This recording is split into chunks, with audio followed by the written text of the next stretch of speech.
it's the girl. And the dog. The boy's knees buckled on the sidewalk, his small body crumpling forward as the dog lunged between him and the speeding car. Tires screamed. The shepherd's teeth flashed. And in that split second, Margaret Chen saw something that stopped her heart. The way that animal moved wasn't protective. It was tactical, military. She'd seen that stance before. 30 years teaching on military bases taught her one thing: that dog was trained to kill. And this 10-year-old boy commanded him like a seasoned handler. But who was he? Where were his parents? And why did he walk this route every single morning like his life depended on it? What Margaret discovered would shatter everything she thought she knew about grief, loyalty, and the promises we make to the ones we've lost. Drop your city in the comments. I want to see how far this story travels. The impact happened at exactly 6:47 a.m. Margaret Chen was 72 years old, and she'd learned long ago that the best time to walk was before the world woke up, before the noise, before the rush. Just her, the mist rolling off Lake Hartwell, and the quiet streets of Pine Haven, South Carolina. She was 3 blocks from her house when she heard the rev of an engine too loud, too fast for a residential street. Her head turned just in time to see a red pickup truck barreling down Sycamore Lane, music blasting, driver's head bobbing. And directly in its path, a boy. 10 years old, maybe younger. Dark hair. Oversized army jacket. Walking a German shepherd on a tight leash. Margaret's mouth opened to scream, but the dog moved first. 1 second, the boy was stepping off the curb. The next, the shepherd launched forward, jaws snapping at the air, body slamming into the boy's chest and shoving him backward onto the grass. The truck swerved, missed them by inches. Fishtailed. The driver cursed, flipped them off, and roared away. Margaret's heart hammered against her ribs. She rushed forward, her canvas bag swinging against her hip. "Oh my God, are you okay? Are you hurt?" The boy didn't answer. He was already on his feet, brushing dirt off his jeans, his face blank. Calm, like he'd just stepped off a curb, not nearly been killed. The dog stood beside him, alert ears, forward, eyes scanning the street. Not panting, not wagging, just watching. Margaret bent down, hands on her knees, catching her breath. "Sweetheart, that was so close. Do you need me to call someone? Your mom, your dad?" The boy looked at her then. Dark brown eyes, too serious for a child. "I'm fine, ma'am, thank you." His voice was polite, measured, adult. Margaret straightened. "Are you sure that truck could have—" "We're fine." The boy's hand rested on the dog's head. "Aren't we, Gunner?" The shepherd's tail twitched once. That was it. Margaret frowned. Something was off. The way the boy held himself. The way the dog responded. It wasn't normal. "Where do you live, honey? Let me at least walk you home." "That's not necessary. I insist." The boy hesitated. Then he glanced at the dog. The shepherd's ears flicked back, then forward, like a signal. "We're headed to the park," the boy said finally. "Same as every morning." Every morning. Margaret's eyes widened. "You walk this road every day?" "Yes, ma'am." "Alone?" "No, ma'am. With Gunner." Margaret felt a chill creep up her spine. She glanced around. The street was empty. No parents, no babysitter, no one. "How old are you?" 10. "And your parents let you walk alone this early?" The boy's jaw tightened. "I'm responsible." "I'm sure you are, but—" "We have to go now. We're on a schedule." Before Margaret could respond, the boy turned and started walking. The dog moved with him, stride for stride, like they were connected by an invisible thread. Margaret stood there, torn. Part of her wanted to follow. Part of her wanted to mind her own business. But then the boy stopped, turned back and said, "Thank you for checking on us, ma'am. That was kind." And something in his voice, something sad and small and brave, made Margaret's chest ache. She watched them disappear around the corner. The boy's head high, the dog's body tense. And she thought, that child is hiding something. The next morning, Margaret woke at 5:30 a.m. She told herself it was because she wanted to get an earlier start on her walk. But deep down, she knew the truth. She wanted to see the boy again. She dressed quickly, grabbed her bag, and headed out.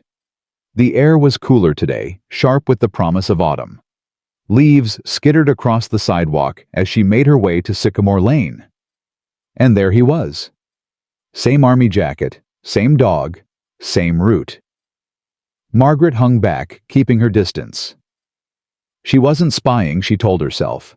She was just concerned. The boy walked with purpose. His strides were even deliberate. The dog stayed at his left side, never straying, never pulling. They moved like a unit. They passed the Johnsons' house, Mrs. Patterson's garden, the old Episcopal church with the crooked steeple. Then they stopped at a small memorial plaque embedded in the sidewalk. Margaret had passed it 100 times, but never really looked at it. Now she squinted to read the inscription. SGT Thomas Ryan, U.S. Army, 1985-2022, beloved father, hero, friend. The boy stood at attention. His hand went to his forehead in a salute. The dog sat, ears up, still as stone. 30 seconds passed. Then the boy dropped his hand, whispered something Margaret couldn't hear, and kept walking. Her throat tightened. Beloved father. Was this boy? No. It couldn't be. But the way he'd saluted, the way he'd stopped, the way his voice had cracked just a little when he'd said whatever he'd said. Margaret's hands trembled.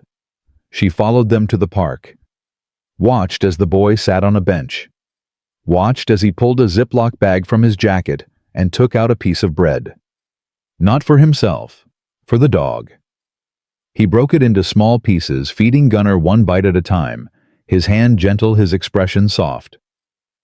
Good boy, the boy murmured. You did good today. The dog's tail wagged. Just once. Margaret felt tears prick her eyes. She didn't know why, didn't know what she was seeing. But something about this scene, this quiet, tender moment between a boy and his dog, broke something open inside her. Before she could stop herself, she stepped forward. Excuse me. The boy's head snapped up. The dog stood body tense, a low growl rumbling in his chest. Margaret raised her hands. I'm sorry. I didn't mean to startle you. She hesitated. I saw you yesterday, and now today, and I just wanted to make sure you're okay. The boy's face was unreadable. We're fine. Are you sure? Because... Margaret took a breath. Because it seems like you're out here alone an awful lot. And I'm worried. You don't need to be. But I am. Margaret's voice softened. Sweetheart, where are your parents? The boy's jaw clenched. I don't have to answer that. I know. She sighed. I used to be a teacher. For 30 years. And I've seen a lot of kids in my time. Kids who were scared. Kids who were hiding things. And you remind me of them. The boy looked away. Margaret sat down on the bench, keeping a respectful distance. I'm Margaret, by the way, Margaret Chen. I live on Maple Street. Been here 15 years now. Before that, I taught at a school on Fort Bragg, Army base. You know it. The boy's head turned slightly. My dad was stationed there. Margaret's heart skipped. Silence. Then quietly, he's gone. Oh, honey. Margaret's voice broke. I'm so sorry. The boy didn't respond. He just stared at the ground, his hand resting on Gunner's head. Margaret swallowed hard. What about your mom? She's not here. Where is she? I don't know. Margaret's chest tightened. So who's taking care of you? The boy's hand clenched into a fist. I can take care of myself. I'm sure you can.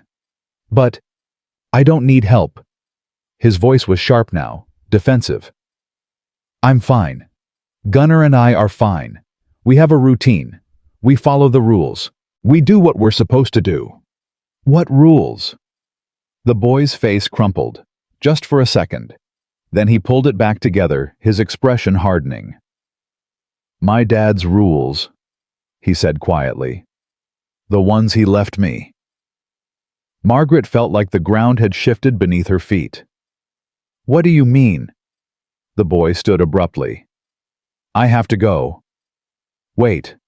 But he was already walking away, Gunnar at his side, his shoulders rigid. Margaret sat there, her mind spinning. The ones he left me. What did that mean? She thought about the memorial plaque, the salute, the way the boy moved like he was on a mission. And suddenly, with a cold, creeping certainty, Margaret realized this boy wasn't just walking his dog. He was following orders.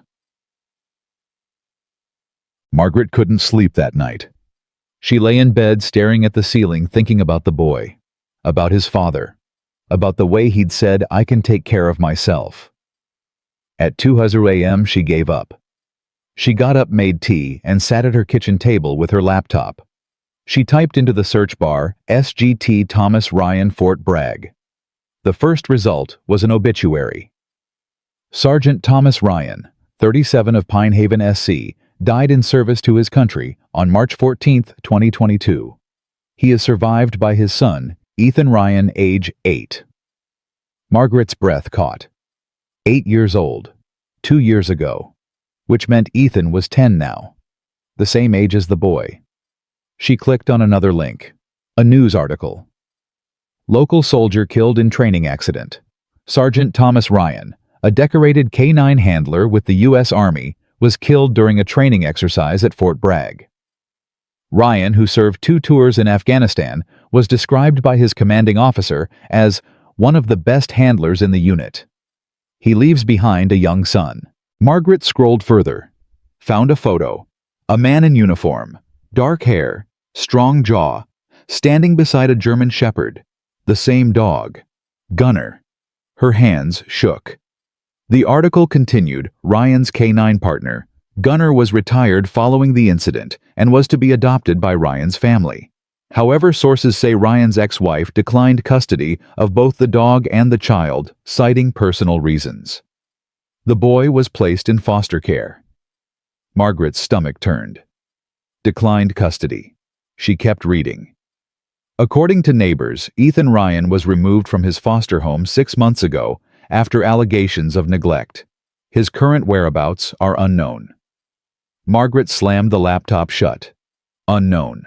That boy Ethan was out there alone, living God knows where, walking his father's dog every morning because it was the only thing he had left. And no one was looking for him. No one cared.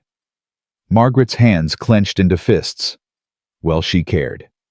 She was going to find out where that boy was staying, and she was going to help him, whether he wanted it or not. The next morning, Margaret was ready. She dressed in layers, packed a thermos of coffee, and brought a bag of dog treats. She positioned herself at the corner of Sycamore and Oak, where she knew Ethan would pass. 6:15 a.m., right on schedule. Ethan appeared, Gunnar at his side. Margaret stepped forward. Good morning? Ethan stopped. His face was wary. Morning. I brought something for Gunnar. Margaret held up the bag of treats. Is it okay if I give him one? Ethan hesitated. Then he nodded. Margaret knelt down holding out a treat. Gunnar sniffed it, glanced at Ethan, then took it gently from her hand. Good boy, Margaret murmured. She looked up at Ethan. He's very well trained. My dad trained him. I know. Margaret stood. I looked him up. Sergeant Thomas Ryan. He was a hero. Ethan's jaw tightened. You looked me up. I was worried. I told you I'm fine. Ethan. His eyes widened. How do you know my name? Margaret's voice was gentle, Because I was a teacher for 30 years, and I know when a child needs help, and you need help. Ethan's hands balled into fists. I don't. Where are you living? None of your business. Are you safe? Yes. Do you have food? Yes. Are you going to school? Ethan's face flushed. I do online classes. Where? He didn't answer. Margaret took a breath. Ethan, I'm not trying to get you in trouble. I just want to help. Why? His voice cracked. Why do you care? Because, Margaret said softly, I spent 30 years watching kids fall through the cracks, and I'm not going to let it happen again. Not to you. Ethan's eyes filled with tears. He blinked them back furiously. I don't need saving, he whispered. I have Gunnar. I have my dad's rules. I have a mission. What mission? To take care of him. Ethan's hand rested on Gunnar's head. My dad said if anything happened to him, I had to take care of Gunnar. Because Gunnar took care of him. And I promised. I promised I wouldn't let him down. Margaret's throat tightened. And you haven't, she said. You've kept your promise. But Ethan, your dad wouldn't want you doing this alone. How do you know what he'd want? Ethan's voice was sharp, angry. You didn't know him. You're right, I didn't. But I know no parent wants their child to suffer. And you are suffering. Ethan's face crumpled. For a moment he looked like what he was, a 10-year-old boy who'd lost everything. Then he straightened, wiped his eyes. I have to go, he said quietly. Ethan, please, just leave me alone. He walked away. Margaret stood there, tears streaming down her face. She'd seen a lot of heartbreak in her life. But this was different. Because this wasn't just a boy in trouble. This was a boy keeping a promise. A boy honoring his father. A boy who'd rather live on the streets than break his word. And Margaret knew with absolute certainty that she couldn't walk away. Not now. Not ever.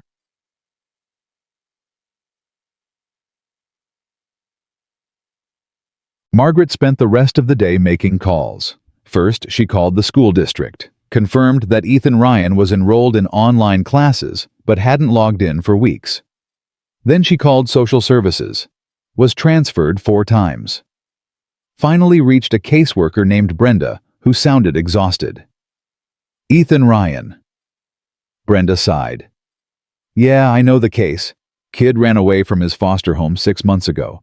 We've been looking for him, but honestly, we don't have the resources. If he's not causing trouble, he's low priority. Margaret's grip tightened on the phone. Low priority? He's 10 years old. I know. But we've got kids in active danger. Kids being abused. Ethan's situation is what? Not bad enough. Brenda's voice softened. Look, I get it. But unless someone's willing to take him in, there's not much I can do. The foster system's overwhelmed. And Ethan, he's not an easy placement. He ran away twice, doesn't trust adults, refuses to be separated from that dog. So you're just giving up on him. I'm not giving up. I'm being realistic. Margaret hung up. Her hands shook with anger. Low priority. That boy was out there alone, living God knows where, and the system had written him off. Fine. If they wouldn't help, she would. That night, Margaret did something she hadn't done in years. She prayed. Not in a church. Not with fancy words. Just sitting in her living room, hands clasped, eyes closed. I don't know if you're listening, she whispered. But if you are, please help me find a way to help that boy. He's hurting. He's scared. And he's trying so hard to be brave. Please, show me what to do. She opened her eyes and saw sitting on her bookshelf a photo of her late husband, Daniel. He'd been a colonel in the army. Died 5 years ago from a heart attack. Margaret stared at the photo. Daniel would have known what to do. He would have marched down to that park, sat down with Ethan, and talked to him man to man. No judgment. No pity. Just respect. Margaret stood, She couldn't bring Daniel back, but she could honor what he would have done. She grabbed her coat and headed out the door. It was nearly midnight when Margaret found the house. She'd spent hours walking the streets near the park, looking for any sign of where Ethan might be staying. And then she saw it. A small, run-down house at the end of Hickory Lane. Boarded-up windows. Overgrown yard. Condemned sign on the door. And sitting on the porch, barely visible in the moonlight, was Gunnar. Margaret's heart pounded. She approached slowly, carefully. Gunnar's head lifted. His ears went back. A low growl rumbled in his chest. "It's okay," Margaret said softly. "I'm not here to hurt him. I'm here to help." The dog didn't move. Margaret took another step. The front door creaked open, and there stood Ethan, silhouetted in the darkness, his small frame tense, his eyes wide. "What are you doing here?" His voice trembled. Margaret's throat tightened. "I'm here," she said quietly, "because I made a promise too." Ethan stared at her. "What promise?" Margaret met his eyes. "To never turn my back on a child who needs me." For a long moment, neither of them moved. Then slowly, Ethan's shoulders sagged. And for the first time since Margaret had met him, he looked like what he was. A scared, exhausted, heartbroken little boy. "I don't know what to do," he whispered. Margaret climbed the porch steps, knelt down in front of him. "Then let me help you figure it out." Ethan's eyes filled with tears. "You promise you won't take Gunnar away?" Margaret's voice was fierce. "I promise." Ethan broke. He collapsed into her arms, sobbing, his whole body shaking.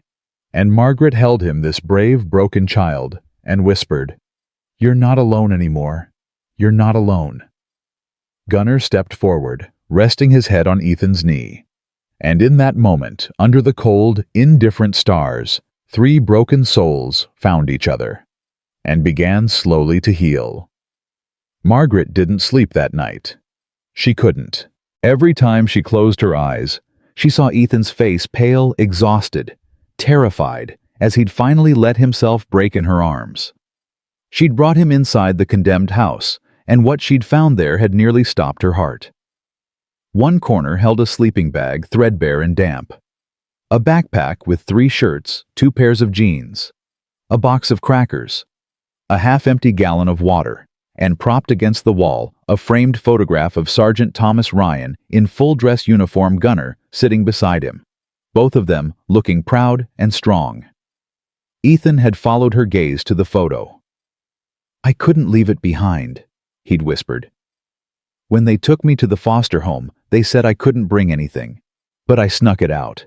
It's all I have left of him." Margaret had wanted to cry. Instead, she'd straightened her shoulders and said, "Pack your things. You're coming home with me." Ethan had stepped back. "I can't." "Yes, you can. They'll take Gunnar away. Foster homes don't allow dogs, especially not dogs like him." "I'm not a foster home. I'm Margaret. And my house has a fenced yard and a spare bedroom and more than enough room for both of you." Ethan's eyes had filled with hope and fear in equal measure. "You mean it?" "I don't say things I don't mean." So here they were, 6 in the morning, Ethan asleep in her guest room. Gunnar curled at the foot of the bed like a sentinel. Margaret sat at her kitchen table, hands wrapped around a mug of coffee, trying to figure out what the hell she was supposed to do next. She couldn't just keep him. That wasn't legal. She'd have to call social services, file paperwork, go through the system. But the system had failed him. The system had let him slip through the cracks.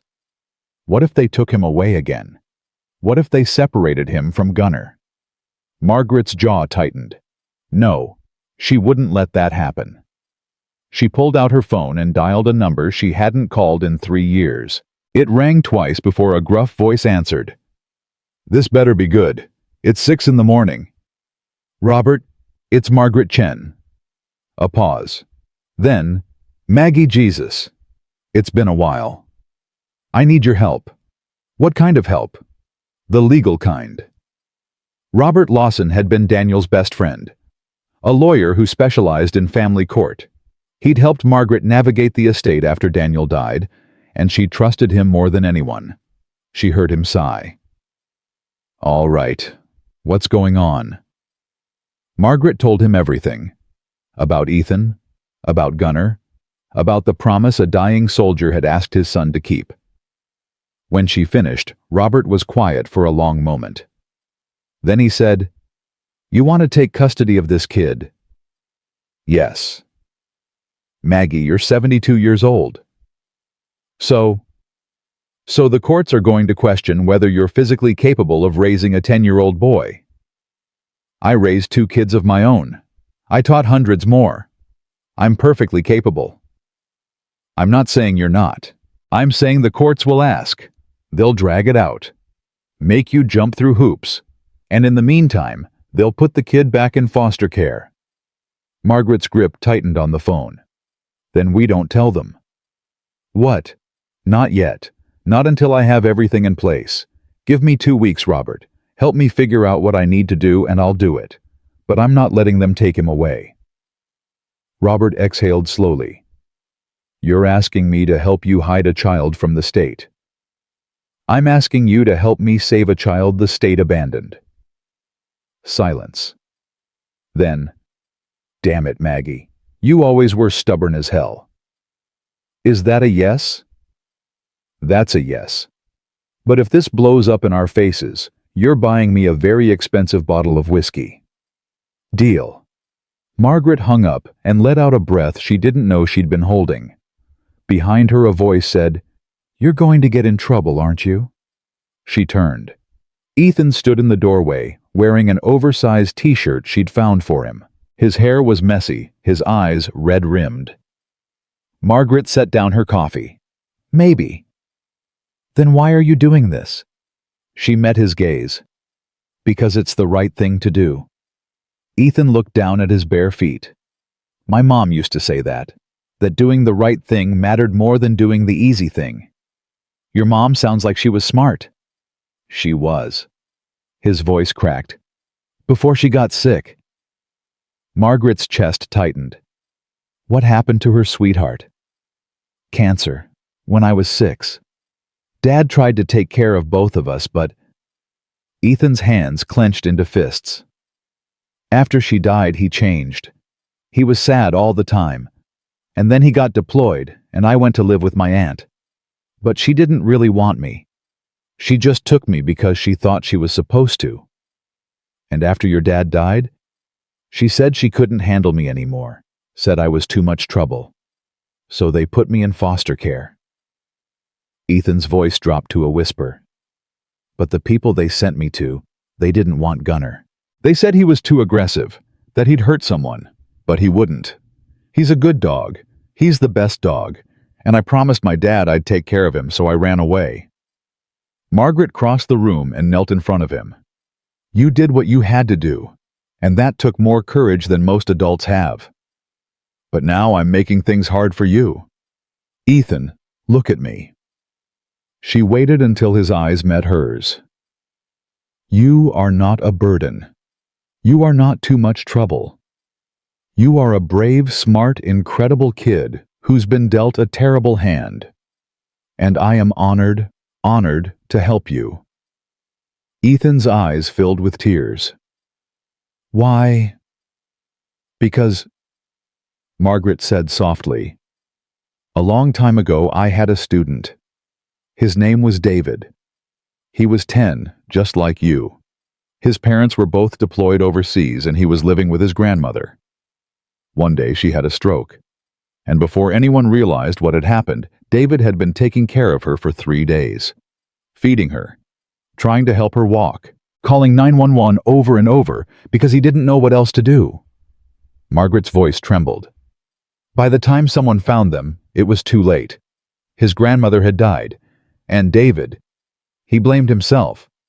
He thought if he'd been smarter, stronger, better, he could have saved her. Ethan's face was pale. "What happened to him?" "He went into foster care too. And I tried to stay in touch, but the system moved him around so much I lost track. I've spent 20 years wondering if he's okay. Wondering if I could have done more.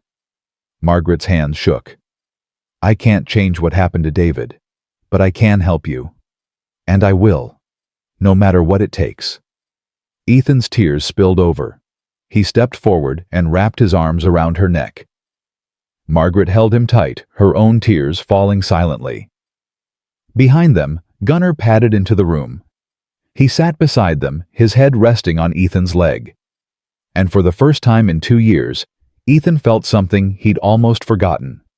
Safe. Margaret spent the next 3 days turning her house into a home for a boy and a war dog. She cleared out the guest room completely. Bought new sheets, a desk, a lamp. Hung up the photo of Sergeant Ryan on the wall, right where Ethan could see it from his bed. She stocked the kitchen with food. Ethan actually liked macaroni and cheese, chicken nuggets, apples with peanut butter. She bought dog food, a new leash, a heavy-duty bed for Gunnar. And she enrolled Ethan back in school. That was the hard part. She'd gone to Pine Haven Elementary in person, walked into the principal's office and said, I have a student who needs to be re-enrolled. Principal Anderson had looked up from her computer. Name, Ethan Ryan. The woman's face had gone carefully blank. Ethan Ryan has been out of school for 6 months. His legal guardian would need to come in and fill out paperwork. I'm his legal guardian. I don't have any record of that. Then update your records. Anderson had leaned back in her chair. Mrs. Chen, I remember you. You taught at the base school for years. But unless you have legal documentation proving you have custody of this child, I can't enroll him. Margaret had pulled out a folder Robert had prepared. Temporary guardianship papers. Backdated. Technically not legal yet, but convincing enough. Anderson had studied them for a long moment. Then she'd looked up. If I find out you're lying to me, you won't, because I'm not. Anderson had sighed. He starts Monday. But Mrs. Chen, if there's any indication that this child is in danger, he's not. I promise you he's not. And that had been that. Now it was Sunday night. Ethan sat at the kitchen table staring at a stack of school supplies Margaret had bought. Notebooks, pencils, a blue backpack.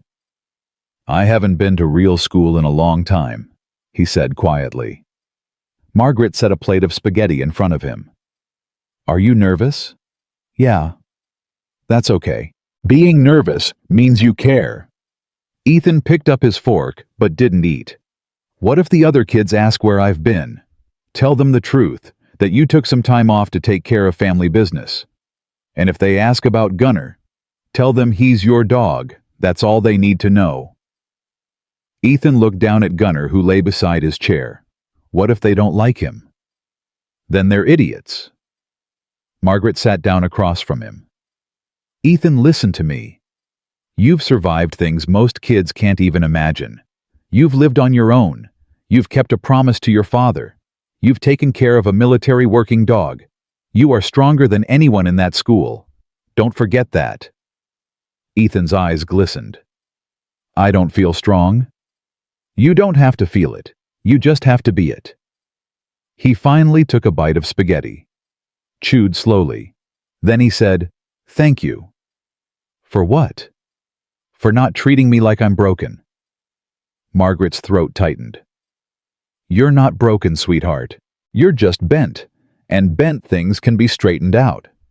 Ethan smiled, just a little, but it was there, and Margaret thought, we're going to be okay. Monday morning came too fast. Margaret woke Ethan at 6:30. He dressed in new jeans and a t-shirt she'd bought, plain navy blue, no logos. They ate breakfast in silence. Cereal for Ethan, toast for Margaret. Gunnar got a bowl of kibble and fresh water. At 7:15 they climbed into Margaret's old Subaru.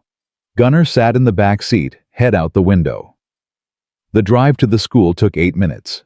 Margaret pulled into the drop-off lane and put the car in park. Ethan didn't move. You okay? Margaret asked. He nodded, but his hands were shaking. Margaret reached over and squeezed his shoulder. You've got this. What if something goes wrong? Then you call me. I'll be here in 5 minutes. Ethan took a deep breath. Then he grabbed his backpack and opened the door. Margaret watched him walk toward the school entrance. He moved slowly, head down, shoulders hunched. And then, halfway to the door, he stopped, turned around, looked at her. Margaret rolled down her window. "What's wrong?" Ethan's voice was small. "I'm scared." "I know, but you're doing it anyway. That's what bravery is." Ethan nodded. Then he squared his shoulders, turned back around, and walked through the doors. Margaret sat there for a long moment, tears streaming down her face. She'd never been more proud of someone in her entire life. The call came at 11:45. Margaret was in the middle of folding laundry when her phone rang. The school's number. Her stomach dropped. She answered. "Hello, Mrs. Chen. This is Principal Anderson. We need you to come to the school immediately." Margaret's heart hammered. What happened? Is Ethan okay? "He's fine, but there's been an incident." "What kind of incident?" "Just come to the school, please." Margaret grabbed her keys and ran. She made it to Pine Haven Elementary in 4 minutes, parked crookedly, rushed through the front doors. Principal Anderson was waiting in the hallway. Her face was tight. "Where is he?" Margaret demanded. "In my office. But Mrs. Chen, before you see him, I need to explain." "Explain later. Where is he?" Anderson led her down the hallway, opened the door to her office, and there sat Ethan, his face bruised, his knuckles bloody. Beside him sat another boy, bigger, older, his nose swollen, his shirt torn. Margaret's vision went red. She crossed the room and knelt in front of Ethan. "What happened?" Ethan didn't answer. He just stared at the floor. The other boy spoke up. "He attacked me." Margaret's head whipped around. "Excuse me."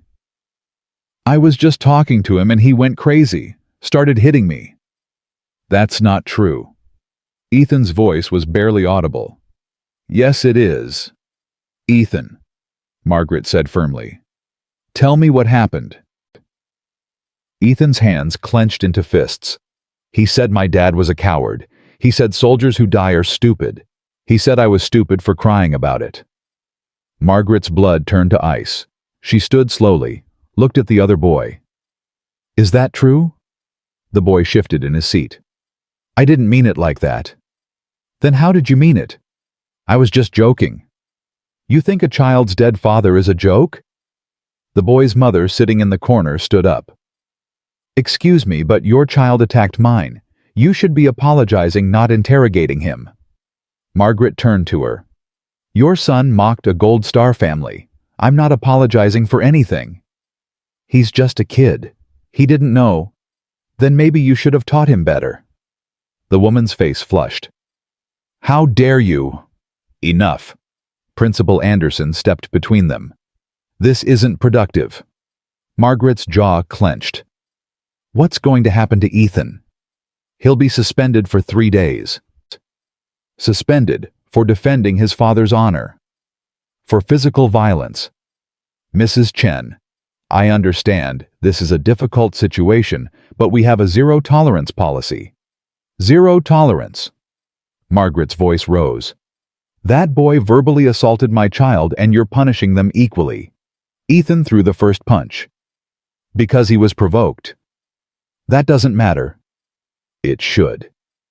Anderson's expression was firm. "Mrs. Chen, if you don't agree with this decision, you're welcome to appeal it to the school board. But for now, Ethan is suspended. You need to take him home." Margaret wanted to scream, wanted to flip a table, wanted to march down to the superintendent's office and raise hell. But she looked at Ethan, small, shaking, silent, and realized he didn't need her anger right now. He needed her calm. She took a deep breath. "Fine, we're leaving." She held out her hand. Ethan took it. They walked out of the school together, Margaret's arm around his shoulders. When they reached the car, Ethan finally spoke. "I'm sorry." Margaret stopped, turned to face him. "For what?" "For screwing everything up. You worked so hard to get me into school, and I—" "Stop!" Margaret's voice was fierce. "You did nothing wrong." But I hit him. Because he deserved it. Ethan, do you know what your father would have done if someone said those things to him? Ethan shook his head. He would have done exactly what you did. He would have stood up. He would have fought back. Because that's what soldiers do. They don't let people disrespect the ones they love. Ethan's eyes filled with tears. I miss him so much. I know, baby, I know. Margaret pulled him into a hug, held him while he sobbed into her shoulder. And she thought, this world is so cruel to good kids. That night, Margaret made Ethan's favorite dinner, grilled cheese and tomato soup. They ate in silence. Gunnar lay at Ethan's feet, his head resting on the boy's shoe. When they finished, Margaret cleared the plates and said, We need to talk about what happened today. Ethan's shoulders tensed. I already said I'm sorry. I'm not asking for an apology. I'm asking how you're feeling. Ethan stared at his hands. I don't know. Are you angry? Yeah. Sad? Yeah. Guilty? He nodded. Margaret sat down beside him. Ethan, what that boy said to you was cruel and wrong. You had every right to be upset. But hitting him didn't make it better, did it? No. So next time, and there will be a next time because people can be awful, what are you going to do instead? I don't know. You're going to walk away. You're going to find an adult. You're going to use your words, not your fists. But he said my dad was a coward. And he was wrong. But Ethan, your dad didn't fight because he wanted to hurt people. He fought because he wanted to protect them. There's a difference. Ethan was quiet for a long moment. Then he said, Do you think my dad would be mad at me? Margaret's chest ached. No, sweetheart. I think he'd be proud. Really? Really? Because you stood up for him. You honored him. And that takes courage. Ethan leaned into her. I don't feel courageous. You don't have to feel it. You just have to be it. He smiled, just a little. And Margaret thought, He's going to be okay. We're going to be okay. The knock on the door came 2 days later. Margaret was in the kitchen washing dishes when she heard it. 3 sharp raps. She dried her hands and walked to the door, opened it. 2 people stood on her porch. A woman in a blazer holding a clipboard. A man in a police uniform, arms crossed. Margaret's stomach dropped. Margaret Chen, the woman asked. Yes? I'm Linda Torres from Child Protective Services. This is Officer Daniels. We're here about Ethan Ryan. Margaret's grip tightened on the doorframe. What about him? We received a report that he's living here without proper legal documentation. I have documentation. We'd like to see it. Margaret's mind raced. The papers Robert had given her were temporary, not fully legal. If they looked too closely, May we come in? Torres asked. Do you have a warrant? We don't need one. We're here to ensure the child's safety. Margaret's jaw clenched. He's perfectly safe. Then you won't mind us checking. Behind her she heard footsteps. Turned. Ethan stood in the hallway, Gunnar at his side. His face was pale. Ethan, Torres said gently. We need to ask you some questions. Gunnar growled. The officer's hand moved to his belt. Ma'am, you need to control that dog. He's not aggressive, Margaret said quickly. He's protective. There's a difference. I don't care. If he lunges, I'm putting him down. Ethan's eyes went wide. No. Margaret stepped in front of the dog. Officer, that animal is a retired military working dog. He's trained, disciplined, and bonded to this child. If you so much as touch him, I will sue you for everything you're worth. Torres held up a hand. Everyone, let's just calm down. I am calm, Margaret said through gritted teeth. Mrs. Chen, we're not here to take the dog. We're here to make sure Ethan is in a safe, stable environment. He is. Then prove it. Show us the paperwork.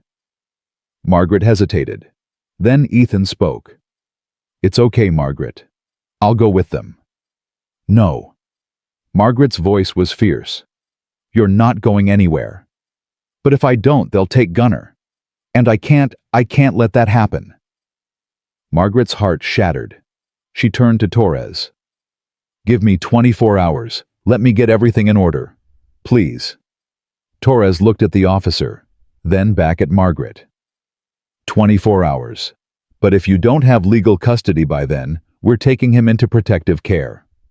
Fine. They left. Margaret closed the door and leaned against it, her whole body shaking. Ethan crossed the room and threw his arms around her. I'm sorry, he whispered. I'm so sorry. Margaret held him tight, and she thought, I'm not letting them take you. I don't care what I have to do. I'm not letting them take you. Margaret called Robert the second the door closed. They came, she said, her voice shaking. CPS. They gave me 24 hours. Robert swore under his breath. Did they see the boy? Yes. Did they take him? Not yet. But Robert, they will. Unless we can...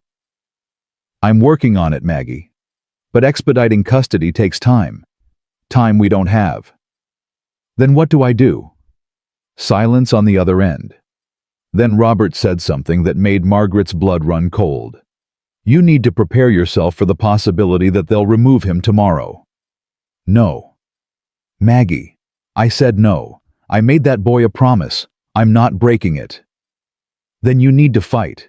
And I mean really fight. Get character witnesses. Get letters from teachers, neighbors, anyone who can vouch for you. Show up to that hearing tomorrow with everything you've got. Margaret's mind raced. What time? 2 p.m. Family court. I'll meet you there. She hung up and turned. Ethan stood in the hallway, Gunner pressed against his legs. They're going to take me, aren't they? His voice was flat, resigned. Margaret crossed the room and knelt in front of him. Not without a fight. But you heard what they said. You don't have the papers. Then I'll get them. How? Margaret took his hands. Ethan, do you trust me? He hesitated, then nodded. Good, because I need you to do exactly what I say. Can you do that? Yes. Go pack a bag. Close your dad's photo, anything you can't live without, and do it quietly. Ethan's eyes widened. Why? Because if they come back tonight, I want you ready. Ready for what? Margaret's jaw tightened. To run. Ethan stared at her. You'd do that risk, getting in trouble for me, in a heartbeat. His eyes filled with tears. Why? Because... Margaret said softly, You're worth it. Ethan threw his arms around her neck, held on like she was the only solid thing in a world that kept crumbling beneath him. And Margaret held him back, thinking, I won't let them take you. I won't. That night, Margaret didn't sleep. She sat at her kitchen table, laptop open, making calls, sending emails, pulling together everything she could. She called Ethan's old teachers from before he'd gone into foster care, left voicemails, begged them to write letters. She called the principal at Pine Haven Elementary, got voicemail, left a message asking for a character reference despite the suspension.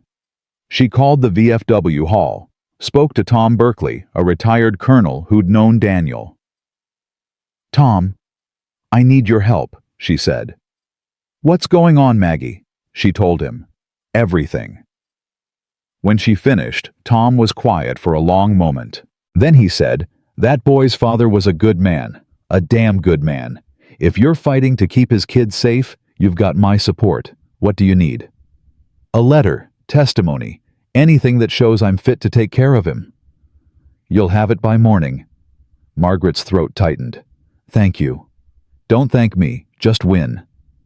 She hung up and kept working. By 3 a.m., she had a stack of emails, promises from 5 people to show up to court, letters being drafted, references being written. It wasn't enough, but it was something. She finally closed her laptop and leaned back in her chair, exhausted. That's when she heard it. A soft whimper from down the hall. Margaret stood and walked to Ethan's room, pushed the door open gently. He was asleep, but restless, his face twisted in pain, his hands clenched in the sheets. Gunner lay beside him, head on Ethan's chest, eyes open and watchful. Margaret stepped closer. Ethan's lips moved. She leaned in to hear. "Dad," he whispered. "Dad, please don't go. Please." Margaret's heart broke. She sat on the edge of the bed and gently brushed the hair from his forehead. Ethan's eyes flew open. He gasped, pulling back. "It's okay," Margaret said softly. "It's just me." Ethan's breathing slowed. He looked around, disoriented. "I thought—" "I know." His eyes filled with tears.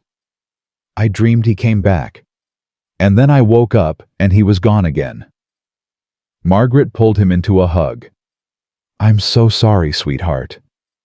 "It hurts so much," Ethan sobbed. "Why does it still hurt so much?" "Because you loved him. And love doesn't just go away when someone dies. It stays with you. Forever. I don't want it to stay. I want it to stop. I know. But it won't. And that's okay. Because that pain means he mattered. It means what you had was real." Ethan clung to her, his whole body shaking. Gunnar whined softly and pressed closer, and Margaret held them both, this broken boy and his loyal dog, and thought, "I will not let the system destroy what's left of this child's heart." Morning came too fast. Margaret woke Ethan at 7, made him breakfast. Pancakes with syrup the way he liked. He picked at his food, barely eating. "You need to eat," Margaret said gently. "I'm not hungry." "I know, but you need your strength." Ethan pushed his plate away. "What's going to happen today?" "We're going to court. We're going to show them that you're safe here, that you're loved here, and we're going to fight like hell to make sure you stay." "And if we lose," Margaret's jaw tightened. "We won't. But if we do, then we'll figure it out. But Ethan, I need you to believe that I'm not giving up on you. No matter what happens in that courtroom, I'm not giving up." Ethan's eyes filled with tears. "Okay." "Good." Margaret stood. "Now go get dressed. We leave in an hour." The courtroom was cold and sterile. White walls, fluorescent lights, hard wooden benches that made Margaret's back ache. She sat in the front row, Ethan beside her, Robert on her other side. Gunnar had to wait in the car, and Ethan had cried when they'd left him there. "He'll be fine," Margaret had said, though her own heart was breaking. "We'll be back soon." Now they sat in silence, waiting. The door opened. Linda Torres walked in, followed by a lawyer in a gray suit. She glanced at Margaret. No smile, no warmth. Margaret's stomach twisted. Then the judge entered. An older woman with steel-gray hair and sharp eyes. "All rise," the bailiff said. They stood. The judge sat. "You may be seated." Everyone sat. The judge glanced at her notes. "This is a hearing regarding the custody of Ethan Ryan, age 10. Ms. Torres, you've filed a petition to remove the child from the care of Margaret Chen. Is that correct?" "Yes, Your Honor." "On what grounds?" "Mrs. Chen does not have legal custody of the child. She's taken him into her home without going through proper channels. Additionally, the child has been living in an unstable environment as evidenced by his recent suspension from school for violent behavior." Margaret's hands clenched. The judge turned to her. "Mrs. Chen, how do you respond?" Margaret stood. "Your Honor, I took Ethan into my home because the system failed him. He was living in a condemned house alone, taking care of a military working dog because he made a promise to his dying father. He's not violent. He's traumatized. And instead of helping him, CPS wants to throw him back into a system that's already broken him once." Torres stood. "Your Honor, we're not trying to harm the child. We're trying to ensure his safety." "His safety?" Margaret's voice rose. "He was safe with me. He had food, shelter, a warm bed. He had someone who loved him. What more does he need?" "Legal documentation," Torres said coolly, "which you don't have." Robert stood. "Your Honor, I've submitted emergency guardianship papers on behalf of Mrs. Chen. They're being expedited as we speak." The judge looked at him. "How long will that take?" 3 to 5 business days. Torres shook her head. "Your Honor, we can't leave a child in an unsupervised home for 5 more days." "It's not unsupervised," Margaret snapped. "I'm there. You're 72 years old. You're not equipped to handle a traumatized child with behavioral issues." "Behavioral issues." Margaret's voice shook with fury. "He's a 10-year-old boy who lost his father. He's grieving. He's scared. He doesn't have behavioral issues. He has a broken heart." The judge held up a hand. "Mrs. Chen, please." Margaret sat, her whole body trembling. The judge turned to Ethan. "Young man, I'd like to hear from you." Ethan's head snapped up. His face went pale. "Come up here, please." Ethan stood slowly, walked to the front of the courtroom. His legs shook. The judge's expression softened. "Ethan, I know this is scary, but I need to ask you some questions." "Okay." Ethan nodded. "Do you feel safe living with Mrs. Chen?" "Yes." "Has she ever hurt you?" "No." "Does she provide you with food, clothing, a place to sleep?" "Yes." "And you attend school?" Ethan hesitated. "I did, but I got suspended." "Why?" Ethan looked down. "Because I hit someone." "Why did you hit them?" "Because he said my dad was a coward." The courtroom went silent. The judge leaned forward. "And what did Mrs. Chen say when she found out you'd been suspended?" Ethan's voice cracked. "She said my dad would be proud of me, because I stood up for him." Torres stood. "Your Honor, that's exactly the kind of—" "Sit down, Ms. Torres." The judge's voice was sharp. Torres sat. The judge looked at Ethan. "Do you want to stay with Mrs. Chen?" Ethan's eyes filled with tears. "Yes." "Why?" "Because she's the first person since my dad died who's treated me like I matter." The judge's expression shifted, just slightly. "Thank you, Ethan. You can sit down." Ethan walked back to Margaret. She squeezed his hand. The judge looked at her notes. Then she looked up. "Ms. Torres, I've reviewed your petition. And while I understand your concerns, I don't believe removing this child from Mrs. Chen's care is in his best interest." Margaret's heart leaped. Torres stood. "Your Honor." "However," the judge continued, "I'm also not comfortable granting permanent custody without proper documentation." Margaret's hope flickered. "So here's what I'm going to do. I'm granting Mrs. Chen temporary emergency custody for 30 days. During that time, she will complete all necessary paperwork, undergo a home study, and provide proof that she's capable of meeting this child's needs. If at the end of 30 days everything is in order, I'll grant permanent custody." Margaret's breath caught. "But," the judge said, her voice firm, "if there are any issues, any at all, I will remove the child immediately. Do you understand?" "Yes, Your Honor." Margaret said, her voice shaking. "Good." The judge banged her gavel. "This hearing is adjourned." Margaret stood, legs trembling. Ethan turned to her, his face filled with hope and fear. "Does that mean I get to stay?" "Yes," Margaret whispered. "You get to stay." Ethan threw his arms around her. And for the first time in weeks, Margaret let herself cry. They walked out of the courtroom together, Robert clapping Margaret on the shoulder. "You did it, Maggie." "We did it," she corrected. Outside, Gunnar was waiting in the car, his head pressed against the window. The moment Ethan opened the door, the dog leaped out and nearly knocked him over, licking his face tail, wagging furiously. Ethan laughed. Actually laughed. And Margaret thought, this is what hope looks like. But the fight wasn't over. The next 4 weeks were a blur. Margaret filled out paperwork, underwent background checks, had her house inspected by a social worker who walked through every room, opened every cabinet, asked 100 questions. Does the child have his own space? Yes. Does he have access to healthy food? Yes. Is the dog vaccinated? Yes. Does the child attend school regularly? He will. His suspension ends next week. The social worker made notes, said nothing. Margaret wanted to scream, but she kept her mouth shut, smiled, answered every question. When the woman finally left, Margaret collapsed on the couch. Ethan sat beside her. Do you think she liked us? I don't know, sweetheart. What if she didn't? Then we'll deal with it.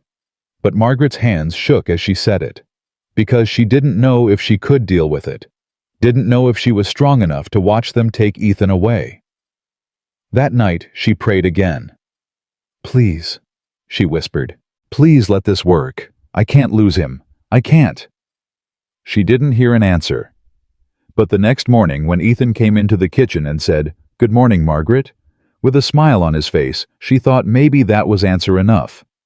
3 weeks into the 30 days, something shifted.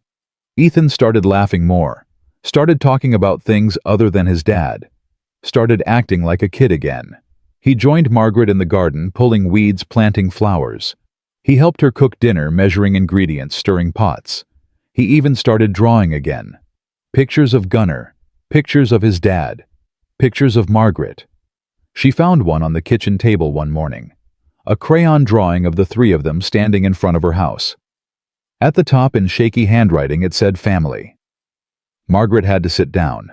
Her chest ached in the best possible way. But that night, everything changed. Margaret woke to the sound of barking. Loud, frantic barking. She sat up, heart pounding. The barking came from Ethan's room. She threw off the covers and ran down the hall, flipping on lights as she went. Ethan's door was open. Gunnar stood in the doorway, hackles raised, teeth bared, growling at something inside the room. Margaret stepped past him and froze. Ethan was on the floor, convulsing his body, jerking violently, foam at the corners of his mouth. Oh my God! Margaret dropped to her knees. Ethan! Ethan, can you hear me? He didn't respond. She grabbed her phone and dialed 911. My grandson is having a seizure. Please, I need an ambulance. The operator's voice was calm. How old is he? 10. Has this happened before? I don't know. I don't think so. Okay, ma'am, I need you to stay calm. Make sure he's on his side so he doesn't choke. Don't try to hold him down. Margaret rolled Ethan onto his side, her hands shaking. Gunnar pressed close, whining. It's okay, boy, Margaret whispered. He's going to be okay. But she didn't know if she was saying it for the dog or for herself. The seizure lasted 2 minutes. Then Ethan went still. Margaret's breath caught. Ethan?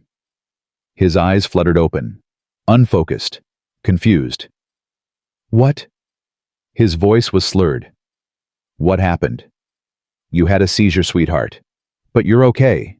The ambulance is coming. I don't need an ambulance. Yes, you do. Ethan tried to sit up. Margaret gently pushed him back down. Stay still. But, Ethan, please, just listen to me. He stopped fighting. Tears streamed down Margaret's face. You scared me. I'm sorry. Don't apologize. Just stay with me, okay? He nodded. Gunnar lay down beside him, his head on Ethan's chest. And Margaret thought, please God, please don't take him from me. The paramedics arrived 6 minutes later. They loaded Ethan onto a stretcher, checked his vitals, asked Margaret a dozen questions. Has he been sick? No. Any head injuries? Not that I know of. Any history of seizures? I don't know. I'm not his biological grandmother. I'm his guardian. The paramedic's eyes narrowed. His guardian? Margaret's stomach dropped. Yes. We'll need documentation. I have it, at the house. We'll need it at the hospital. Margaret nodded, her mind racing. This was bad. This was so bad. If they found out she didn't have full custody yet, they'd call CPS, and CPS would take Ethan away.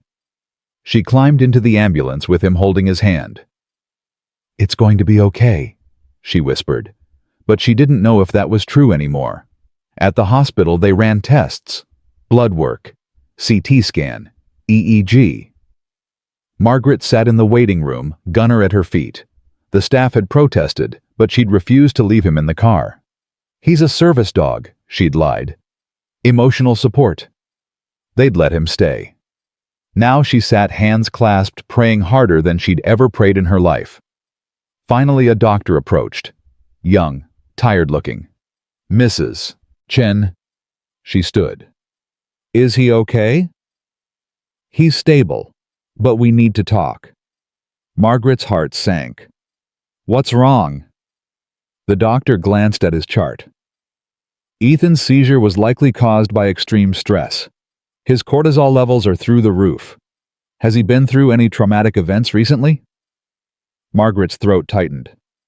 His father died 2 years ago. The doctor nodded. That would do it.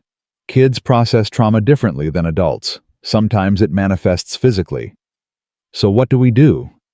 Therapy, medication possibly, and a stable low-stress environment. He has that, Margaret said quickly.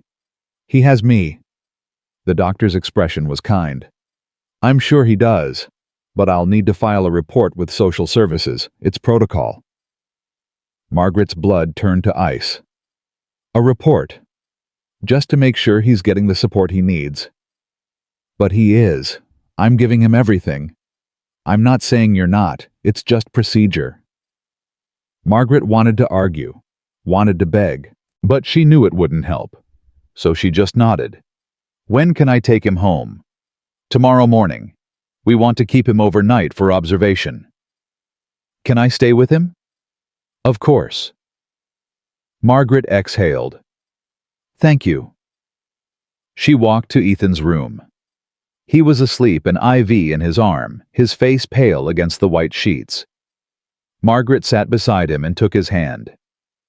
I'm not giving up on you, she whispered. I don't care what I have to do.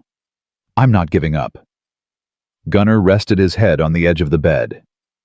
And the three of them sat in silence, waiting for the storm that was surely coming. The call came the next morning. Margaret was helping Ethan into the car when her phone rang. Linda Torres. Margaret's hands shook as she answered. Hello.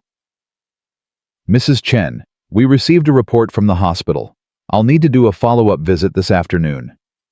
Ethan's fine. The doctor said it was just stress. I understand, but given the circumstances, I need to check in. When? 3 p.m. Be home. The line went dead. Margaret closed her eyes. Ethan looked at her. Was that CPS? Yes. Are they going to take me? Margaret's jaw tightened. No. How do you know?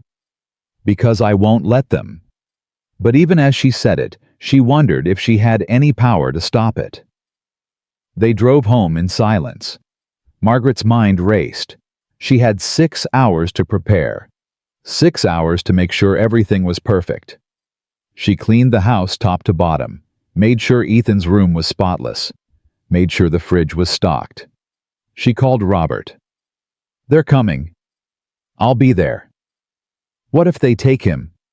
They won't. How do you know? Because you've done everything right, and because I'm not going to let them. Margaret wanted to believe him, but fear was a heavy thing. At exactly 3 p.m., the doorbell rang. Margaret opened it. Linda Torres stood there, clipboard in hand. Alone this time. No police officer. Mrs. Chen? Ms. Torres. May I come in? Margaret stepped aside. Torres walked through the house slowly. Looked at everything. The clean kitchen, the stocked fridge, Ethan's tidy room. She turned to Ethan. How are you feeling? Better, Ethan said quietly. The hospital said you had a seizure. Yes. Has that ever happened before? No. Are you scared? Ethan glanced at Margaret, then back at Torres. A little. Of what? Of you taking me away. Torres's expression didn't change. I'm not here to take you away, Ethan. I'm here to make sure you're safe. I am safe. How do you know? Ethan's voice was strong. Because Margaret loves me. Torres looked at Margaret. Is that true? Margaret's throat tightened. Yes. Do you feel equipped to handle a child with medical needs? Yes. Even at your age? Margaret's jaw clenched. My age has nothing to do with my ability to care for him. Torres made a note on her clipboard. Then she set it down. Mrs. Chen, I'm going to be honest with you. When I first got this case, I thought you were in over your head. I thought you were a well-meaning woman who didn't understand what she was getting into. Margaret's heart sank. But I was wrong, Torres continued. In the 4 weeks since that hearing, I've watched you fight harder for this child than most biological parents fight for their own. You've done everything we've asked, and more. And it's clear that Ethan loves you. Margaret's breath caught. What are you saying? Torres picked up her clipboard. I'm saying I'm recommending permanent custody. Margaret's legs nearly gave out. You are? Yes. The judge will make the final decision, but my report will support it. Margaret's eyes filled with tears. Thank you. Torres' expression softened. Don't thank me. Just keep doing what you're doing. She left. Margaret closed the door and turned to Ethan. He stared at her eyes wide. Does that mean? Yes, Margaret whispered. It means you're staying. Ethan's face crumpled. He ran to her, threw his arms around her waist and sobbed. Margaret held him tight, her own tears falling. Gunnar barked once. A happy sound, and Margaret thought, we did it. We actually did it. But even as she celebrated, a small voice in the back of her mind whispered, this is only the beginning. Because keeping Ethan safe was one thing. Helping him heal was another. And that was going to take everything she had. The nightmares started 3 days after Torres left. Margaret woke to screaming. Raw, terrified screaming that made her heart stop. She ran to Ethan's room, throwing the door open. He was sitting up in bed, eyes wide, but unseeing, his whole body drenched in sweat. Gunnar was pressed against him, whining, trying to lick his face. Ethan? Margaret rushed to his side. Ethan, wake up, you're dreaming. He didn't respond, just kept screaming, his hands clawing at the sheets. Dad! Dad, don't leave me! Please don't leave me! Margaret grabbed his shoulders. Ethan, it's Margaret! You're safe! You're home! His eyes finally focused. He looked at her, confused, disoriented. Then he burst into tears. He was there. Ethan sobbed. He was right there and I couldn't reach him. I tried to run to him, but my legs wouldn't move and he just kept walking away. Margaret pulled him into her arms. It was just a dream, sweetheart. It felt real. I know. Why does it keep happening? Margaret's chest ached. Because your brain is trying to process things your heart can't accept yet. When will it stop? I don't know. But I'm here. Every time. I promise. Ethan clung to her, his tears soaking through her nightgown. Gunnar pressed closer, his solid presence a comfort they both needed. Margaret held them both and wondered how much more this child could take. The nightmares came every night after that, sometimes twice a night. Margaret stopped sleeping in her own bed. She moved a chair into Ethan's room and slept there instead so she could be close when the screams started. By the end of the first week, she was exhausted. Her back hurt. Her eyes burned from lack of sleep. But she never complained, not once. Ethan, meanwhile, grew quieter, more withdrawn. He stopped laughing, stopped drawing, stopped talking, unless Margaret asked him a direct question. At breakfast one morning, Margaret set a plate of pancakes in front of him. He stared at it. You need to eat, she said gently. I'm not hungry. Ethan. I said I'm not hungry. His voice was sharp. Margaret sat down across from him. Talk to me. What's going on? Nothing. That's not true. Ethan's hands clenched into fists. Why can't you just leave me alone? Margaret's heart broke a little. Because I care about you. Well, stop. I can't do that. Why not? Because you matter to me. And when someone matters, you don't just give up on them because things get hard. Ethan's eyes filled with tears. Everyone else did. I'm not everyone else. He looked away, his jaw trembling. My mom gave up. My aunt gave up. My foster parents gave up. Why are you different? Margaret reached across the table and took his hand. Because I know what it's like to lose someone you love, and I know how much it hurts, and I'm not going to let you go through that alone. Ethan pulled his hand back. You don't know what it's like. Yes, I do. My husband died 5 years ago, and for a long time I didn't think I could keep going. But I did. Because that's what we do. We keep going. I don't want to keep going, Ethan whispered. I'm so tired. Margaret's throat tightened. I know, baby. I know. They sat in silence for a long moment. Then Ethan said very quietly, I'm scared. Of what? That I'm going to forget him. That one day I won't remember what his voice sounded like, or the way he smelled, or the way he laughed, and then it'll be like he was never here at all. Margaret stood and walked around the table, knelt beside his chair. Ethan, look at me. He did. You will never forget your father, not as long as you live, because he's a part of you. He's in your heart, your blood, your bones, and nothing can take that away. How do you know? Because I still remember my husband's voice. I still remember the way he smelled like coffee and Old Spice. I still remember the sound of his laugh, and he's been gone for 5 years. Ethan's tears spilled over. I miss him so much. I know, and you always will, but it won't always hurt this much, I promise. Ethan leaned into her. What if you're wrong? Then we'll figure it out together? He wrapped his arms around her neck and held on.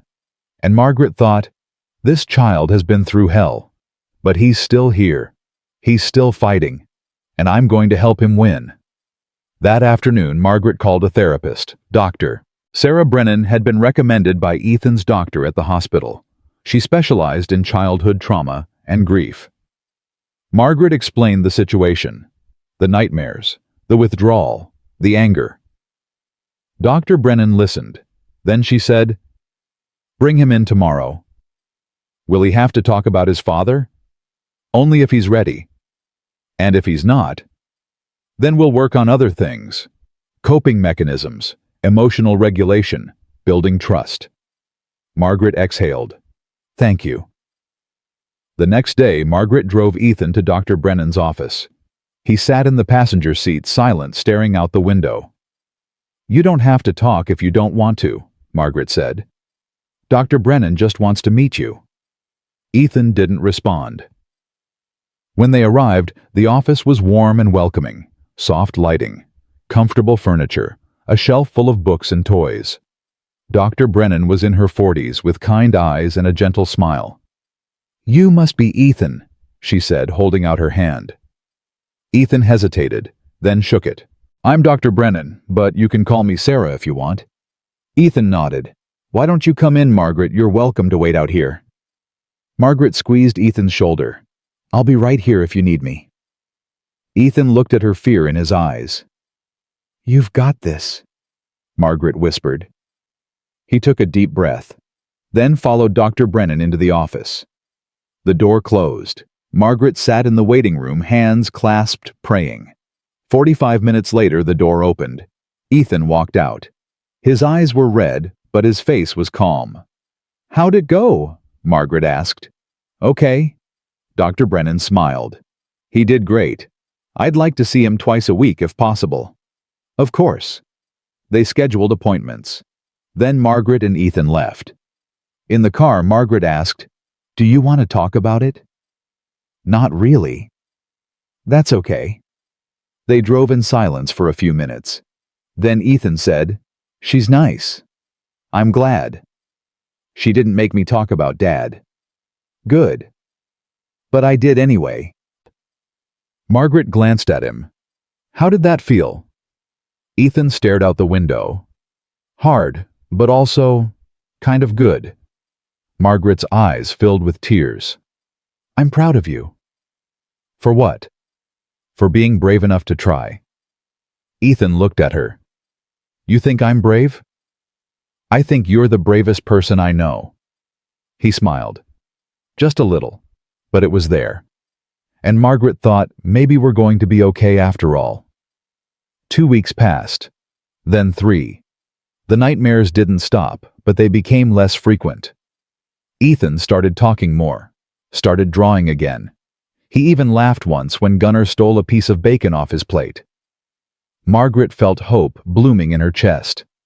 But then on a Tuesday afternoon, everything fell apart again. Margaret was in the kitchen when the phone rang. She answered. Hello?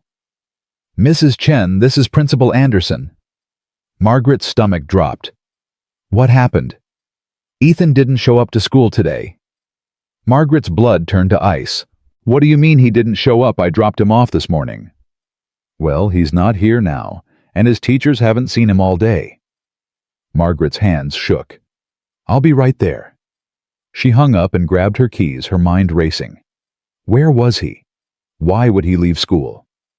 She drove to the school in record time, her heart pounding. Principal Anderson met her at the front entrance. Have you found him? Margaret demanded. No, we've checked the building, the grounds everywhere. He's not here. Margaret felt like the ground was falling away beneath her feet. Did anyone see him leave? One of the teachers saw him walking toward the back gate around 9:30. She assumed he had permission. Permission? Margaret's voice rose. He's 10 years old. Why would you assume? Mrs. Chen, I understand you're upset, but... Upset my child is missing, and you're telling me no one thought to check if he was supposed to be leaving? Anderson's face flushed. We're doing everything we can. It's not enough. Margaret turned and ran back to her car. She called Robert. Ethan's missing. What? He left school this morning and no one knows where he is. Have you called the police? Not yet. Do it. Now. Margaret hung up and dialed 911. I need to report a missing child. The operator took her information, said they'd send officers to her house. Margaret drove home, her mind spinning with terrible possibilities. What if he'd been taken? What if he'd run away? What if something had happened to him? She pulled into her driveway and saw Gunnar sitting on the porch. Margaret's breath caught. If Gunnar was here, then... She ran to the front door, unlocked it, rushed inside. Ethan. No answer. She checked his room. Empty. Checked the bathroom. Empty. Checked the basement. And there he was, sitting on the floor surrounded by boxes. His father's boxes. Margaret's heart clenched. Ethan? He looked up. His face was tear-streaked. In his hands he held a folded flag, the one from his father's funeral. I had to see it, he whispered. I had to make sure it was real. Margaret crossed the room and sat beside him. What do you mean? Sometimes I think I made him up, like maybe he was never real, and I just imagined him. So I came home to check, to see if his things were still here. Margaret's throat tightened. Sweetheart, your father was real, and he loved you more than anything in this world. Then why did he leave me? He didn't want to leave you. He had to go. There's a difference. Ethan's hands trembled. It doesn't feel different. Margaret pulled him into her arms. I know. They sat there for a long time, holding each other, surrounded by the remnants of a life cut too short. Finally, Margaret said, You scared me. You can't just leave school like that. I'm sorry. I know. But Ethan, if you're feeling this way, you need to tell me. Don't run. Talk to me. I didn't know how. Then we'll figure it out, together. Okay? Ethan nodded. Margaret stood and held out her hand. Come on. We need to call the school and the police and let them know you're safe. Ethan took her hand. As they walked upstairs, Gunnar fell into step beside them. And Margaret thought, this is going to be a long road, but we're on it together. And that has to count for something. The police came, asked questions, wrote a report. Principal Anderson called, said she understood, but that if it happened again, there would be consequences. Margaret bit back a sharp reply and simply said, it won't happen again. That night, after Ethan was asleep, Margaret sat at the kitchen table and cried. She was so tired, so scared, so overwhelmed. She didn't know if she was doing the right thing, didn't know if she was enough. Her phone buzzed, a text from Robert. How are you holding up? Margaret typed back. Barely. You're doing great, Maggie. Don't forget that. I don't feel great. I feel like I'm drowning. Then let me throw you a life raft. I'm coming over. 20 minutes later, Robert was at her door. He walked in, took one look at her face, and pulled her into a hug. Margaret broke. She sobbed into his shoulder, all the fear and exhaustion pouring out. I don't know if I can do this, she whispered. What if I'm not enough? What if I fail him? Robert pulled back and looked her in the eye. Maggie, you're not failing him. You're fighting for him. And that's more than most people would do. But what if it's not enough?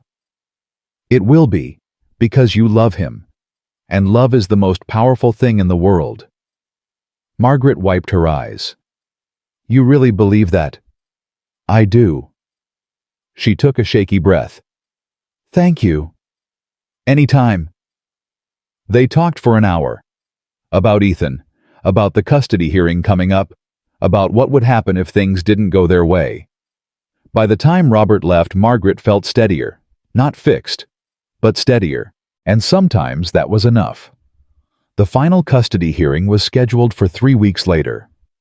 Margaret prepared like her life depended on it. She gathered letters of recommendation from teachers, neighbors, Dr. Brennan. She compiled medical records showing that Ethan's seizures were under control. She took photos of his room, his schoolwork, his drawings. She did everything she could to prove that she was fit to be his guardian. The night before the hearing, she couldn't sleep.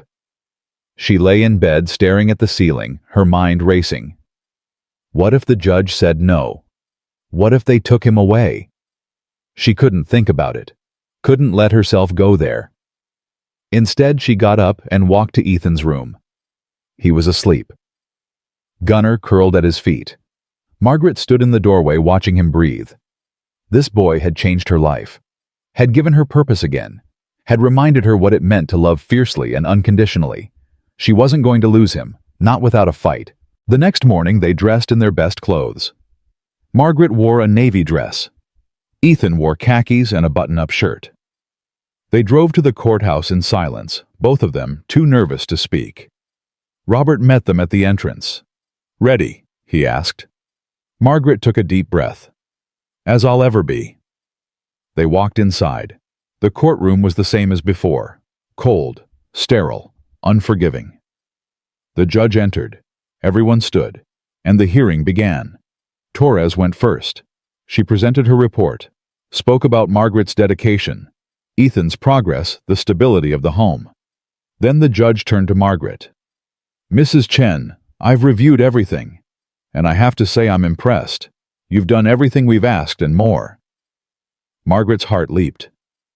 However, the judge continued, I do have some concerns. Margaret's hope flickered. Ethan's recent incident at school, his seizures, his ongoing therapy. These are significant issues that require ongoing attention. Are you confident you can handle them? Margaret stood. Yes, Your Honor. Absolutely. Even at your age, Margaret's jaw tightened. My age is irrelevant.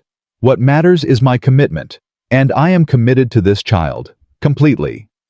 The judge studied her for a long moment. Then she looked at Ethan.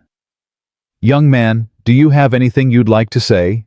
Ethan stood. His voice was shaky, but strong. Margaret saved my life. And I don't mean that she kept me from being homeless or hungry. I mean she saved me. She made me feel like I mattered again, like I was worth something. And I don't want to lose her. The courtroom was silent. The judge's expression softened. "Thank you, Ethan." She looked down at her notes. Then she looked up.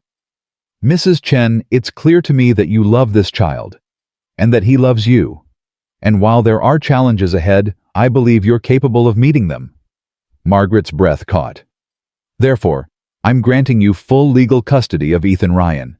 Margaret's legs nearly gave out. Ethan turned to her, his eyes wide. "Really? Really?" Margaret whispered. He threw his arms around her, tears streaming down his face.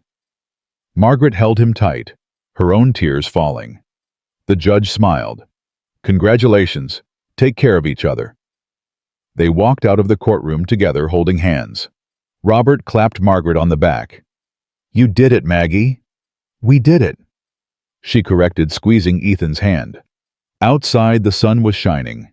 The air was warm. And for the first time in months, everything felt like it was going to be okay. That night, Margaret made Ethan's favorite dinner, spaghetti and meatballs. They ate together, laughing, talking about the future. "So what do we do now?" Ethan asked. Margaret smiled. "We live. We heal. We be a family." "A family," Ethan repeated like he was testing the word. "Yes, a family." Ethan's eyes filled with tears, happy tears this time. "I like that." "Me too, sweetheart. Me too." Later, as Margaret tucked him into bed, Ethan said, "Margaret, yes, thank you for not giving up on me." Margaret's throat tightened. "I'll never give up on you. That's a promise." "I know." She kissed his forehead. "Good night, sweetheart." "Good night." Margaret turned off the light and walked to the door. "Margaret." She turned back. "Yes." Ethan's voice was small. "I love you." Margaret's heart swelled. "I love you too, Ethan. More than you'll ever know." She closed the door gently. And as she walked down the hall, she thought, "This is what family looks like. Not blood, not DNA. Just love. Pure, unconditional love. And that was enough. That was more than enough." 3 months passed and Margaret learned something she hadn't expected. Healing wasn't a straight line. Some days were good. Ethan laughed at breakfast, did his homework without being asked, played with Gunnar in the backyard until the sun went down. Other days were hard. He woke up screaming, refused to eat, locked himself in his room for hours. But Margaret was there, every single time. One morning in late November, Ethan came into the kitchen and said, "I want to visit his grave." Margaret looked up from her coffee. "Your father's?" "Yeah." "Okay, when?" "Today." Margaret studied his face. He looked scared but determined. "Are you sure you're ready?" "No, but I think I need to go anyway."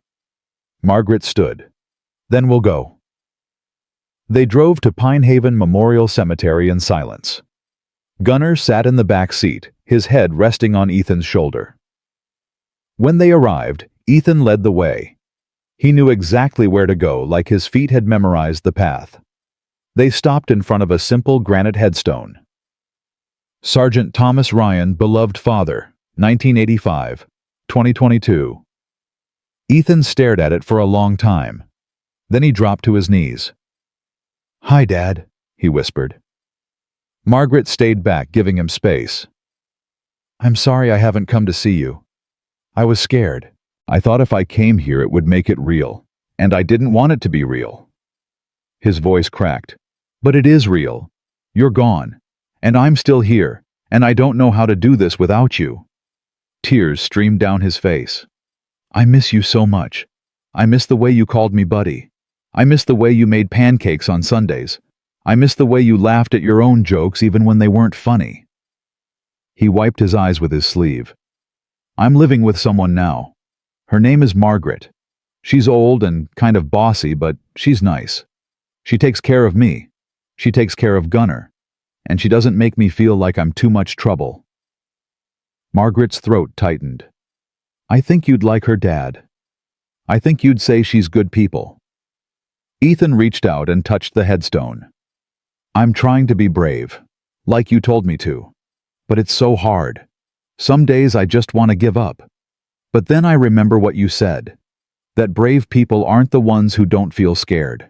They're the ones who feel scared and keep going anyway. He took a shaky breath. So I'm going to keep going. For you, for Gunnar, for Margaret, and for me. He stood slowly. I love you, Dad. I'll always love you. He turned and walked back to Margaret. She opened her arms and he fell into them sobbing. You did good, sweetheart, she whispered. You did so good. They stood there for a long time holding each other while Gunnar sat beside them, his presence steady and comforting. Finally, Ethan pulled back. Can we come back? Anytime you want. Okay. They walked back to the car together. And Margaret thought, he's going to be okay. It's going to take time, but he's going to be okay. Thanksgiving came 2 weeks later. Margaret cooked a full meal. Turkey stuffing, mashed potatoes, green beans, pumpkin pie. She invited Robert. He brought wine and terrible jokes. They sat around the table, the four of them, and for the first time in a long time, the house felt full. Before they ate, Margaret said, I'd like us to go around the table and say something we're grateful for. Robert went first. I'm grateful for good friends who remind me why I became a lawyer in the first place. Margaret smiled. I'm grateful for second chances. They both looked at Ethan. He was quiet for a moment.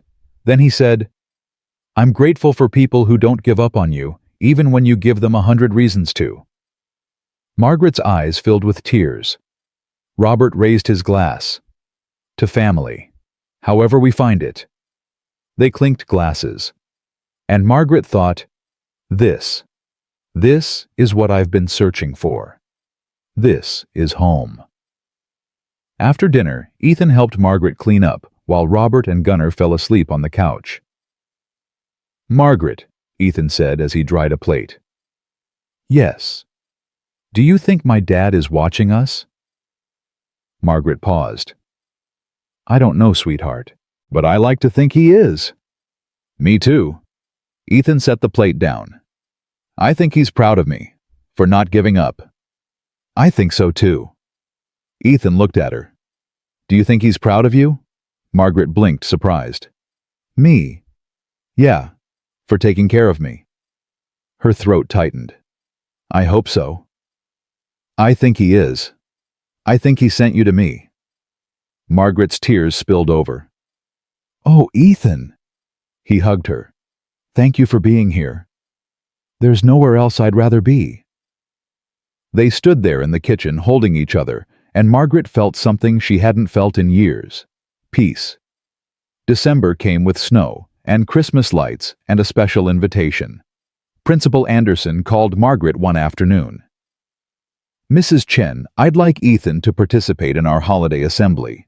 We're having students share what they're grateful for this season, and I think Ethan's story would be inspiring. Margaret hesitated. I don't know if he's ready for that. Why don't you ask him? Margaret did. Ethan was sitting at the kitchen table doing homework when she brought it up. They want you to speak at the school assembly, she said.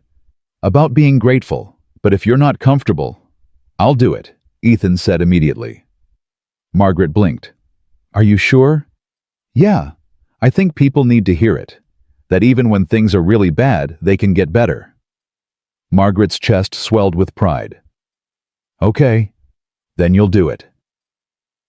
The assembly was scheduled for the week before Christmas break.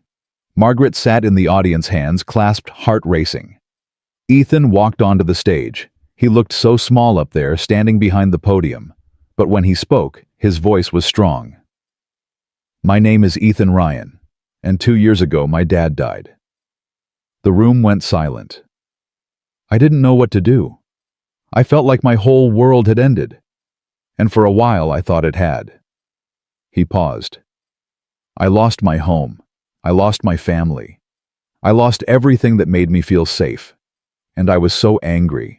At the world, at my dad, At myself. Margaret's eyes filled with tears. But then I met someone who changed everything. Her name is Margaret, and she didn't have to help me. She didn't have to take me in, but she did. He looked at Margaret in the audience. She taught me that family isn't just about blood. It's about showing up. It's about not giving up even when things are hard. It's about loving someone even when they're broken. His voice cracked. I'm still broken.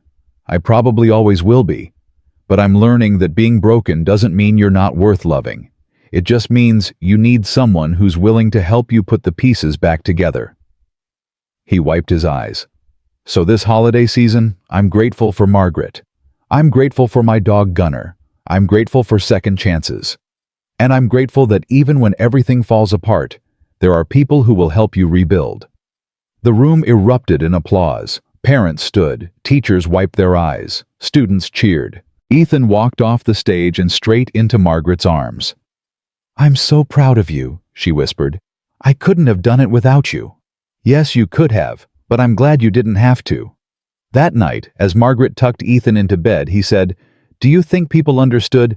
I think they did. Good, he yawned. Margaret, yes. I know I don't say it enough, but thank you for everything. Margaret kissed his forehead. You don't have to thank me, sweetheart. Loving you is the easiest thing I've ever done. He smiled and closed his eyes. Margaret turned off the light and walked to the door. And she thought, this is what it means to be a parent. Not biology, not law, just this. Just love. Christmas morning came with snow falling gently outside the windows. Margaret woke early and started coffee. She heard footsteps behind her and turned. Ethan stood in the doorway, his hair messy, his eyes bright. Merry Christmas, he said. Merry Christmas, sweetheart. They exchanged gifts. Margaret gave Ethan a new backpack, some books, and a framed photo of him and his father. Ethan gave Margaret a drawing he'd made. It showed the two of them standing in front of the house, Gunner at their feet. At the top, in careful handwriting, it said, My family. Margaret's tears fell onto the paper. It's perfect, she whispered. Really, really. They spent the day together, watching movies, eating too much food, playing with Gunner in the snow. And for the first time since Thomas Ryan had died, Ethan felt something that had been missing for so long. Joy. But that night, as the snow continued to fall, Margaret received a phone call that made her blood run cold. Mrs. Chen, this is Linda Torres. Margaret's stomach dropped. Ms. Torres, is something wrong? I'm calling because we've received a complaint. A complaint about what? About Ethan. A neighbor reported seeing him walking alone after dark last week. Margaret's heart raced. He wasn't alone. Gunner was with him. A dog doesn't count as supervision, Mrs. Chen. He was just taking Gunner around the block. It was barely 7 o'clock. Regardless, we take these complaints seriously. I'll need to do a follow-up visit. When? Tomorrow. The line went dead. Margaret's hands shook. Ethan appeared in the doorway. Who was that? Margaret forced a smile. No one important. Go back to bed. But Ethan wasn't fooled. It was CPS, wasn't it? Margaret's silence was answer enough. Ethan's face went pale. They're going to take me away. No, they're not. You don't know that. Yes, I do. Because I'm not going to let them. But what if you can't stop them? Margaret crossed the room and took his hands. Ethan, listen to me. I fought for you once, and I'll fight for you again, as many times as it takes. Do you understand? He nodded, but his eyes were filled with fear. That night, neither of them slept. The next morning, Torres arrived at exactly 9 a.m. Margaret opened the door, her jaw tight. Ms. Torres? Mrs. Chen. May I come in? Do I have a choice? Torres stepped inside. I'll need to speak with Ethan. Fine. Ethan was sitting at the kitchen table, Gunner at his feet. Torres sat across from him. Ethan, I need to ask you some questions. Okay. Were you walking alone last week after dark? I was walking Gunner. Without Margaret. She was at home. I was just going around the block. How long were you gone? 10 minutes, maybe 15. Torres made a note. And does this happen often? Sometimes, when Gunner needs to go out. Does Margaret know when you leave? Ethan hesitated. Not always. Margaret's heart sank. Torres looked at her. Mrs. Chen, a 10-year-old child, should not be walking alone at night even for a few minutes. I understand that. But he wasn't in danger. He was just... It doesn't matter. The law is clear. Margaret's temper flared. The law is also clear about children being abandoned by the system. Where was the law when Ethan was living in a condemned house? Where was the law when he was going hungry? Mrs. Chen. No, you don't get to come into my house and judge me when I'm the only one who stepped up for this child. I made one mistake. One. And you're going to punish him for it. Torres stood. I'm not punishing anyone. I'm doing my job. Your job is to protect children, and that's exactly what I'm doing. Torres's expression softened, just slightly. Mrs. Chen, I know you care about Ethan. But caring isn't enough. You need to be vigilant. You need to follow the rules. I am following the rules. Then follow them more carefully. Torres picked up her bag. I'm not recommending removal, but I am putting a note in the file. If this happens again, there will be consequences. She left. Margaret closed the door and leaned against it, her whole body shaking. Ethan crossed the room. I'm sorry. This is my fault. No, it's not. Yes, it is. I should have told you I was leaving. Margaret pulled him into a hug. We both made mistakes. But we'll learn from them. Okay. Okay. They stood there holding each other, and Margaret thought, this is never going to end. They're always going to be watching, always waiting for us to mess up. But then Ethan said, Margaret. Yes. I'm glad I'm here. Even with all the hard stuff, I'm still glad. Margaret's tears fell. Me too, sweetheart. Me too. The rest of the winter passed without incident. Ethan went to school, did his homework, saw Dr. Brennan twice a week. The nightmares became less frequent. The anger softened. He started to heal, and so did Margaret. One evening in late February, they were sitting on the couch watching a movie when Ethan said, Can I ask you something? Of course. Do you ever regret it taking me in? Margaret turned to him surprised. Never, not even once. Really? Really, Ethan, you're the best thing that's happened to me in a long time. But I made your life so much harder. You made my life better. You gave me a reason to get up in the morning. You gave me purpose. Ethan's eyes filled with tears. I love you, Margaret. I love you too, sweetheart. More than you'll ever know. He leaned into her, and they sat there together watching the movie while Gunner snored at their feet. It wasn't a perfect life, but it was theirs, and that was enough. Spring came with flowers and sunshine and a letter in the mail. Margaret opened it and read it twice, not believing what she was seeing. It was from the Army. A formal letter stating that Ethan was eligible to receive his father's death benefits, including a monthly stipend and access to educational funds. Margaret's hands shook. This changed everything. She showed the letter to Ethan that night. He read it slowly. What does this mean? It means your father took care of you, even after he was gone. Ethan's tears fell onto the paper. He did. Yes, he made sure you'd be okay. But I'm already okay, because of you. Margaret smiled. Then we'll save it, for college, for your future, for whatever you need. Ethan hugged her. Thank you. For what? For making sure I got to have a future. Margaret held him tight. Always, sweetheart. Always. That summer they took a trip.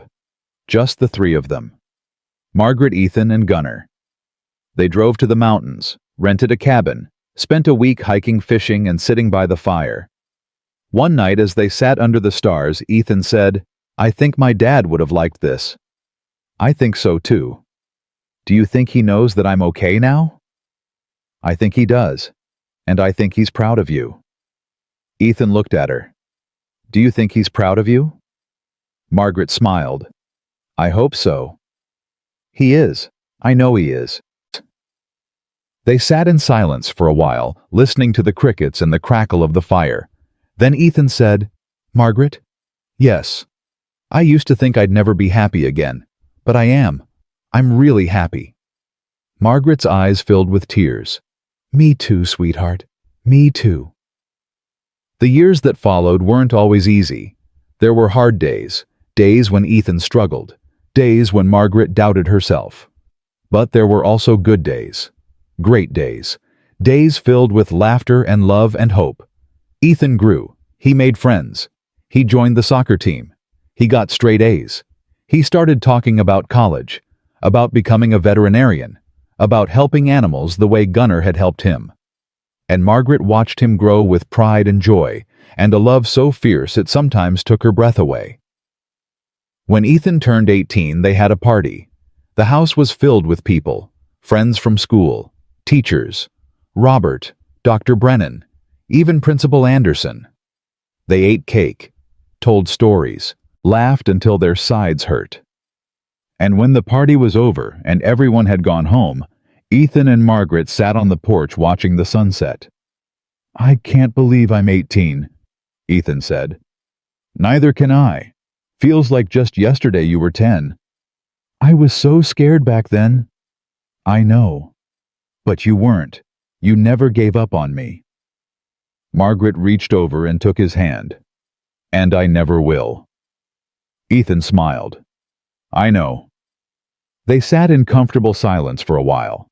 Then Ethan said, "I've been thinking." "About what?" "About everything. About how my life could have gone, how it almost went, and how lucky I am that it didn't." Margaret's throat tightened. "You're not lucky, sweetheart. You're strong. You survived." "We survived," Ethan corrected. "Together." Margaret squeezed his hand.